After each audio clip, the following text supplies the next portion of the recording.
fast, where truth moves faster than a Holstein calf. No waiting on some pretty page. We're charting new ground in the digital age. From genomic codes to robotic facts, we cut through the noise, no holding back. Not your daddy's dairy news tonight. We're sparking debates with every insight. The ring's not where the real fight's at. It's in the data, in the channel chat. From pasture to processor to your morning cup, we're raising the stakes. Try and get ahead of herd. Yeah! Where the future's more than just a word. Ahead of herd. Come on! The Bullvine's calling, let your voice be heard. Welcome back to the Bullvine Podcast, where we cut through the dairy industry noise to get you the insights that actually matter for your operation. We aren't here to sell you products. We're here to make sure you're still in business 10 years from now. And today, we are diving deep into a feature piece that hits on something I think every single producer listening has screamed about at least once. We're talking about the weaning dip. Oh, the universal headache. It really is. You have these calves, and for 6 or 7 weeks, they look absolutely fantastic. You know, they're bouncing off the walls, their coats are shining like new pennies, and they are just hammering their milk allowance. You think to yourself, I've finally cracked the code. I am a genius calf raiser. I've been there. You feel like a rock star. And then you start the transition. You pull the trigger on weaning, and it's just like someone let the air out of the tires. Exactly. It is that frustrating period where intake just drops, the ears start to droop, respiratory issues spike, and you spend the next 3 weeks basically playing nurse. You go from genius to firefighter in about 48 hours. It's the classic 2 steps forward, 1 step back scenario, or, sometimes 2 steps back and a vet bill. And for the longest time, the narrative in the industry, and I've been guilty of saying this myself, is that this is just the cost of doing business. Calves are fragile creatures. Weaning is a stressful event. Biology is hard. You budget for the treatments, you expect the slump, and you just power through it. Right. It's viewed as bad luck, or just inevitable, like rain during hay season. Yeah. But we're looking at a stack of research today, including some heavy hitter work from Dr. Michael Steele's group up at the University of Guelph, and some really comprehensive data on engineering gut health that suggests we have been looking at this all wrong. And frankly, the hook for today's deep dive is a little uncomfortable. I always get nervous when you say uncomfortable. What are we looking at? The data suggests that the weaning dip isn't bad luck. It isn't even inevitable. It is actually a reflection of decisions made weeks earlier, in a weird way. Yeah. The weaning dip is something we are engineering. Whoa, okay. That is a heavy accusation to start the show with. You're telling me that when I walk into the barn and see a calf with a snotty nose and scours right after weaning, I did that. Not intentionally, obviously. No one wakes up and wants to get calf pneumonia, but the system did it. The protocol did it. And we really need to unpack this because the stakes are way, way higher than just a vet bill today. Well, let's set the stage on those stakes. Because right now, margins are tight. Everyone listening knows that. Feed costs are up. Labor is. It's impossible to find. So when we talk about a calf stalling out, usually the farmer is thinking about the immediate costs, the medicine, the time, the loss of game for that month. But looking at these notes, you're saying the hole in the bucket is bigger than that. Much bigger. This is where we had to look at the long-term data. There's this fascinating research from Dr. Michael Steele's group, combined with work by Svensson and Holtgren, and they tracked these animals long-term. And they documented that a calf experiencing diarrhea in that first month of life produces roughly 350 kilograms less milk in her first lactation. Hold on. Let me just pause there. 350 kilograms. That is, what, roughly 770 pounds of milk? Gone. Vaporized. Yeah. Before she even enters the parlor. Just because she had scours as a baby. Exactly. And that is not a rounding error. That is profit. If you multiply that across a herd, say you have a 20% scour rate, the numbers get terrifying. And that's just diarrhea. Dr. Alex Bach in Spain found that heifers treated for respiratory disease before weaning have significantly higher odds of dying or being culled before they even reach their first calving. We're talking survival rates running 10 to 20 percentage points lower. So the calf recovers, she looks fine, she joins the herd, but the damage is already done. The immune insult reverberates. It literally changes her metabolism. There's a recent study that showed suboptimal nutrition and health events in that pre-weaning phase create metabolic differences that you can still see in her glucose metabolism when she's a lactating cow. Essentially, you are programming her genetics to be less efficient. That is the part that is so hard to wrap your head around. Because the treatment costs, the bottle of antibiotics or the electrolytes, that's visible. I see that on the bill this month. But the 770 pounds of milk I don't get 2 years from now, that's invisible money. It's what economists call the implementation gap. It is so hard to convince a producer to spend $1 today to save $5 in 2 years. It's just human nature to optimize for what we can see right now. But what we're going to discuss today is that least cost thinking in the calf barn might be the most expensive decision on the farm. Okay, so let's get into the how. If we are engineering this crash, how are we doing it? What's the mechanism? Because I feed my calves well, I use good replacer, I use good starter. Where is the disconnect? We have to start with biology. And we have to stop thinking of a calf as a small cow. Well, it has 4 legs and moves. It looks like a cow. It does. But for the first 5 weeks, biologically speaking, it is not a ruminant. It is essentially a monogastric animal. It's more like a pig or a human baby than a cow. The rumen is just a collapsed bag. It's doing nothing. The esophageal groove shunts the milk right past it. The small intestine is doing all the heavy lifting. Okay, so weeks 1 through 5, we're running on a single stomach system. Correct. And here's the kicker that I think most people just gloss over. The enzyme system is immature. You have pancreatic proteases, the enzymes that break down protein. And at birth, they are operating at a tiny fraction of their adult capacity. They mature really slowly over those first 3 to 4 weeks. So the machinery to digest food is basically, it's under construction. Exactly. And that machinery is built to a very specific blueprint. It is designed by nature to digest milk proteins, casein, whey. That is what the enzymes recognize. That is the lock for the key. I sense a but coming on here. But milk protein is expensive. Whey powder markets fluctuate. Skim milk powder is pricey. So what do we do in the industry to cut costs on milk replacer? We substitute. We use plant proteins. Soybean meal, wheat gluten, hydrolyzed wheat protein. We look at the tag, we see 20% crude protein, and we think, great, protein is protein. Right, the crude protein number on the tag matches. The math works. My nutritionist says it meets the specs. The math works on the tag. The math does not work in the gut because that immature enzyme system looks at that soy protein and says, I don't know what to do with this. There was a study by Anshia that compared nitrogen digestibility. It showed this massive gap. The all-milk formulas were digested almost completely. The plant supplemented formulas, not so much. So where does that undigested plant protein go? I mean, it doesn't just disappear. It passes through the small intestine and dumps into the hindgut. And that is a disaster because now you have this high-quality protein sitting in the hindgut, and it becomes a buffet for the wrong bacteria. It ferments. It feeds pathogens like Clostridium and E. coli. So the bad bugs throw a party. A huge party.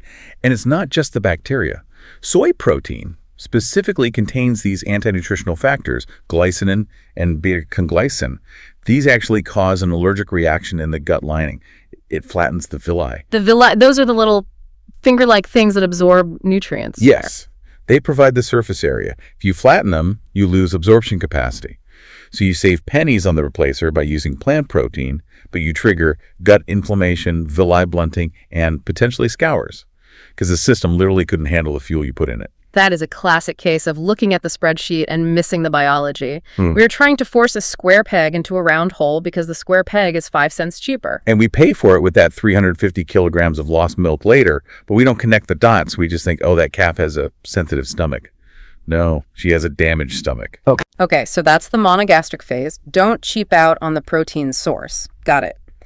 But then we hit the transition, weeks 5 to 8. We are trying to turn this animal into a ruminant. We are introducing grain, starter, maybe some hay. This is where the wheels usually fall off for me. This is why the intake stalls. This is the danger zone. The rumen is transforming from that collapsed bag into a fermentation chamber. And this brings us to what I think is the most fascinating part of the research notes. Substrate specificity. Substrate specificity? That sounds like something I'd need a PhD to understand. Break that down for us regular folks. It's actually pretty simple, but it's absolutely critical. Think of the rumen bacteria as workers in a factory.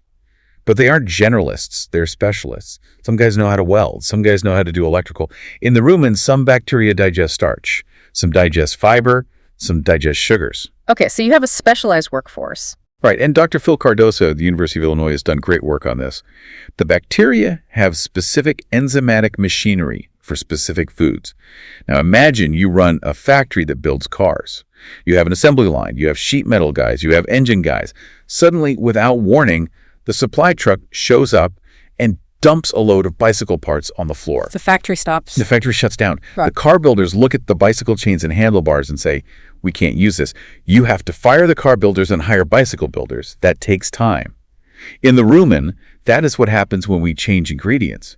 The bacterial community has to reorganize. It creates a lag. So this is about consistency. It is entirely about consistency. Okay. And I'm not just talking about feeding grain. I'm talking about the specific ingredients in that grain. Give me an example, because usually a pellet is a pellet, right? I buy a specific starter. It looks the same every week. To the human eye, yes. But let's look at the research by Paul Menani. They looked at something as simple as molasses. To a farmer, molasses is just the sticky stuff that makes the feed taste good and keeps the dust down. But they compared cane molasses versus beet molasses. I wouldn't have thought there was a difference. I mean, sugar is sugar. Huge difference. Cane molasses is about 50% sucrose, but it also has high levels of glucose and fructose. Beet molasses is higher in sucrose, about 61%, but it has almost zero glucose and fructose. Okay, so different sugar profiles. Why does the bug care? To a bacteria, that is a completely different fuel source. It's like switching from diesel to gasoline. You switch from cane to beet because the mill got a deal on molasses that week. The bacteria that were thriving on glucose starve. The community crashes. Digestion stops. The calf stops growing.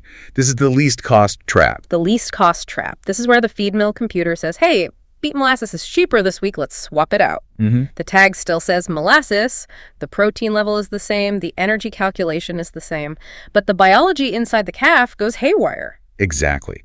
We prioritize the consistent nutrient profile on the paper, the label, but we ignore the consistent ingredient profile the bacteria need.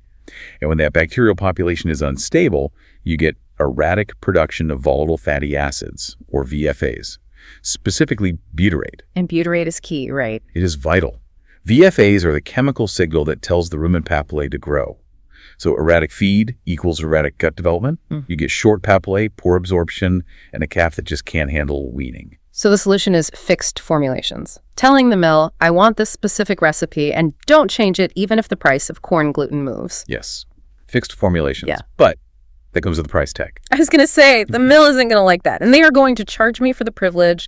They make their money on the spread, buying whatever byproduct is cheap that week. The industry estimate is a premium of about 2 to 4%.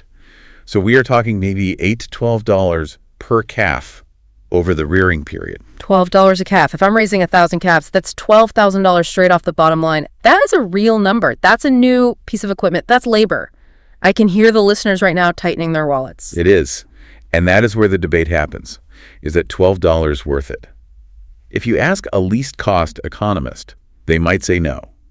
But if you ask the biologist who knows about that 770 pounds of lost milk, or the vet who is treating the respiratory cases because the calf's immune system crashed during the feed switch, the answer is absolutely yes. It's the difference between price and cost. The price of the feed is higher. The cost of the calf might be lower. Precisely. And we see this in the field.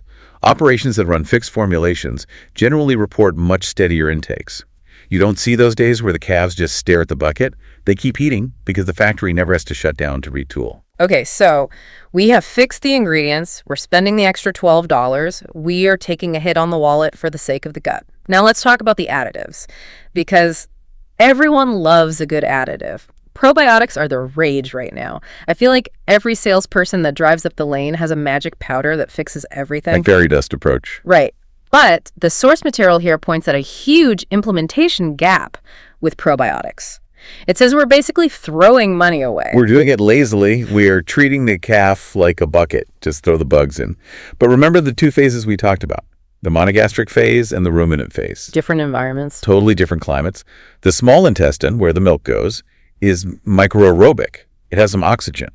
So if you want a probiotic to work there, you need bugs that like oxygen, bacillus, lactobacillus. These are facultative anaerobes. They can handle air. Okay, that makes sense. But the rumen is an anaerobic fermentation chamber. Oxygen is toxic there. It needs bugs like Megasphaera or Beta-revibrio. So if I take a probiotic designed for the gut and dump it into the starter feed for the rumen, it's useless. It might even be dead before it gets there. Dr. Mike Fly from the USDA has this perfect analogy. He says using the same probiotic blend for both is like planting the same crops in two completely different climates. You can plant a cactus in a rainforest, but don't expect it to thrive. That is a great analogy, but I bet if I walked into a feed room right now, I'd see the same white powder being mixed into the milk and top-dressed on the grain. 100%. And then the farmer says, probiotics don't work. Well, no, they don't work if you put the wrong bug in the wrong place. We need stage-matched programs. There are companies doing this. Kalmbach Feeds has a system with Lifeguard for milk and Optifirm XL for starter, but you have to look for it. You have to ask the rep, is this bug designed for where I am putting it? But again, this costs money. A stage-matched program is more inventory, more management, maybe a higher price point. I'm playing devil's advocate here. Is it worth the hassle? It is a fair question, and here's the honest truth. If you have a perfect calf program with 0% mortality and 1% scours, you probably won't see a huge ROI from this. Because you're already winning. Right. If your baseline is excellent, the marginal gain is small. But if you are fighting scours, if you are seeing that dip, if you have variation, this is a tool that actually targets the mechanism of the problem. It's not just hope, it's engineering. I want to pivot to something that the source material calls the free lunch. Because so far, let's be honest, we have spent money. We spent money on all milk protein. We spent money on fixed formulations. We spent money on fancy probiotics. My checkbook is bleeding. But there is one thing here that costs $0, and yet it might be the hardest thing for farmers to actually do. The stress calendar. The stress calendar. This sounds like something my therapist would recommend. It effectively is therapy for the calf. It's based on research by Dr. Jeff Carroll at the USDA. It's all about cortisol. The stress hormone. Right. We know that weaning raises cortisol. That is unavoidable. You're taking away the milk. You are often moving the calf, changing the diet. Cortisol goes up for 3 to 5 days. When cortisol is up, the immune system is suppressed. That's just biology. Okay, manageable. 3 to 5 days, we can handle that. Manageable if that was the only thing happening. Wow. But what do we do in the real world? Well, I can tell you what we do. The crew is there. The calves are locked up. So we think, hey, while we're moving them, let's vaccinate them and let's dehorn them and maybe let's brand them or tag them. We stack the jobs. It's efficient. It saves me labor. It is efficient for the humans. It is catastrophic for the calf. Why? Because the stress isn't additive, it's multiplicative. If you stack weaning, dehorning, and vaccination, you don't just get stress level 3. You get a cortisol spike that lasts for 2 weeks or more. You are hammering the immune system into the ground right when the calf is most vulnerable. So we are creating a 2-week window where that calf has basically 0 defenses, and then we wonder why she gets pneumonia. Exactly. We are prioritizing our labor efficiency over her physiological reality. The free lunch is simply unstacking those events. So walk us through the proposed calendar. If I want to do this right, what does the schedule look like? Because I need to know if this is even feasible. Okay, let's work backward from weaning. First, disbudding or dehorning. Do that 4 to 5 weeks before weaning. That feels early for some people. You're doing that on milk? It gets it out of the way. The calf recovers. Cortisol returns to baseline long before the next stressor. Then, weaning. Make it a standalone event. Just wean. Don't move them that day if you can avoid it. Certainly don't jab them with anything. Do a gradual step down over 5 to 7 days, or even 10 to 14 days if you can. Okay, so she's weaned. Oh. She's stressed, but she's handling it. When do we vaccinate? Because usually we vaccinate at weaning to protect them. That is the mistake. Wait 7 to 14 days post-weaning. Let that cortisol spike settle. Let her immune system come back online so she can actually respond to the vaccine. If you vaccinate a stressed calf, you are often wasting the vaccine anyway because the immune system is too suppressed to build it tighter. That's a great point. We pay for the vaccine, but if the calf is stressed, we might as well be injecting water. Precisely. And then finally, regrouping or moving pens. Do that 2 weeks post-weaning. So we are spreading this out over 6 weeks instead of one afternoon. Yes. And I know what you were thinking. I can hear the Northeast farmer screaming at his radio right now. I don't have the time. I don't have the people. It's the reality of labor shortages. Stacking is a survival mechanism for the farmer. I can't catch these heifers 4 separate times. It is a valid complaint, but we have to acknowledge the cost. There was a producer in Minnesota mentioned in the source material. He bit the bullet and implemented the spacing. He saw a 1/3 drop in post-weaning respiratory treatment. 1/3, 33%. 33% reduction, just by changing the calendar. So yes, it takes more labor to catch them multiple times. But how much labor did he save by not treating sick calves for 3 weeks? How much money did he save on antibiotics? And how much more milk will those heifers give in 2 years? That is the trade-off. It's busy work versus productive work. Treating sick calves is the worst kind of work. It's demoralizing, it's expensive, and it means you failed somewhere upstream. Exactly. So if you can't do the full spread, do some spread. Just don't dehorn and wean on the same day. That's the cardinal sin. I want to zoom out a bit. We've covered the biology, the feed, the schedule, but implementing this, it's overwhelming. If I go home and try to change my protein source, my probiotic, and my schedule all on Monday, my team is going to quit, and my calves might actually do worse because of the chaos. That is a huge risk. The systems approach sounds great in a deep dive, but on the farm, chaos is the enemy. The recommendation here is a phased implementation. Do not change everything at once. So what's the roadmap? Give me the steps. Months 1 and 2, just measure. Establish a baseline. You can't fix what you don't track. Lock in your ingredient specs with the mill. Stop the variation. That's step 1. Stabilize the factory. Right. Months 3 and 4, optimize the milk. Maybe look at that all milk protein if you aren't using it. Get the growth happening. Months 5 and 6, the stress calendar. Start moving the dates around. Then month 7 plus. That's when you layer in the fancy probiotics. Why wait on the probiotics? Because if you put expensive probiotics on top of an unstable diet, you are wasting your money. You can't supplement your way out of bad management. Fix the substrate first, then add the bugs. That is crucial advice. Don't ice a cake that hasn't finished baking. And here's the contrarian take. And this is important because we value honesty here.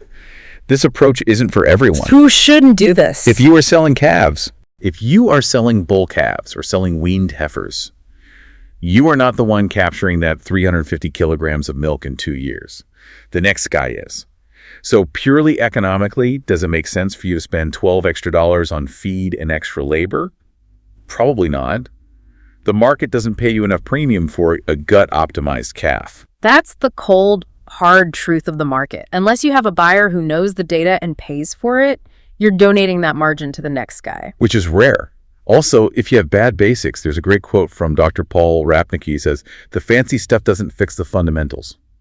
If you have dirty water, wet bedding, and bad ventilation, buying a stage-matched probiotic is like putting a spoiler on a rusted-out car. It looks cool, but the engine is still dead. Fix the water. Fix the bedding. Then worry about the enzyme maturation rates. And there is the cash flow reality. We have to be sensitive to that. We are talking about an ROI that takes 18 to 24 months. Cash flow is king. If you are on the brink and that extra $12 per calf breaks the bank today, you won't be in business in 2 years to collect the extra milk. So this strategy requires a business that is stable enough to float the investment. It's a luxury of stability to be able to optimize for the future. But for those who can, the payoff is massive. It is. It's the difference between surviving and thriving. All right, let's bring this down to the ground. I'm a farmer. I'm driving to the feed store right now. I've listened to you dissect this for the last hour. What do I actually do? Give me the actionable insights. I need 3 things. Okay, let's break it down. Immediate, medium, and long term. Start with this week. What can I do today that costs nothing? Immediate. The stress calendar. Go look at your schedule. Stop stacking events. Even if you just separate one thing, do not dehorn and wean in the same week. It costs you nothing but planning. Just do it. Done. That's an easy win. Yep. What about the next few months? Medium term. Yeah. The substrate audit. Talk to your nutritionist. Ask the hard question. Are we on a least cost formulation that changes every week? Ask what the cost would be for a fixed formulation. Is it $8? Is it $12? Compare that to your treatment costs. Think about the factory workers in the room and retooling every time the truck shows up. And long term? Long term. Data. Data tracking. You have to link early health to lactation data. You cannot manage the weaning dip impact on milk yield if you don't know which heifers had scours 2 years ago. Most farms have the records, but they aren't connected. The calf software doesn't talk to the cow software. Connect them. See if your sick calves are becoming your low production cows. The data will tell you if the investment is worth it. It's closing the loop, moving from guessing to knowing. Exactly. You know, what strikes me about this whole conversation is that it puts the power back in the farmer's hands. The weaning dip feels like bad luck. It feels like, it's just that time of year. But looking at it as an engineering problem, as a series of decisions, that's actually empowering. It means you can fix it. It's not the weather. It's the protocol. And sure, it might cost a little more upfront, but 770 pounds of milk? That's a lot of milk to leave on the table. It's a tanker load pretty quickly if you have a decent-sized herd. Well, this has been an eye-opener. It's dense, but it matters. It does. The calves don't care about tradition. They only reflect the system you build for them. That's a great line to end on. They only reflect the system you build for them. Exactly. This has been another Bullvine podcast from the Bullvine. For more straight-talking industry analysis, head to www.thebullvine.com. Subscribe wherever you get podcasts. We're out with new episodes every day. And next time we are looking at something that might make you rethink your entire breeding strategy. But we'll save that for later. Thanks for listening. Sure.